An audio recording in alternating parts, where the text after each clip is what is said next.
Hinihinala magnanakaw na hulog mula sa gusali sa Quezon. At ano ang sinapit ng isang lalaking nabaril ang sarili?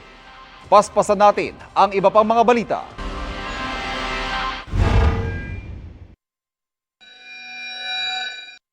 Lalaki patay matapos mahulog mula sa isang gusali sa Atimonan, Quezon. Kita sa CCTV ang pagbagsak ng lalaki sa lupa. Dead on the spot siya. Hindi pa malinaw ang buong detalye pero batay sa investigasyon, dumaan sa fire exit ang lalaki na may balak umanong magnakaw. Babaeng ginulpi umano ng sariling mister sa Palumulok, South Cotabato, patay. Nahuli umano ng sospek ang kanyang misis na may kasamang ibang lalaki sa taniman ng mais.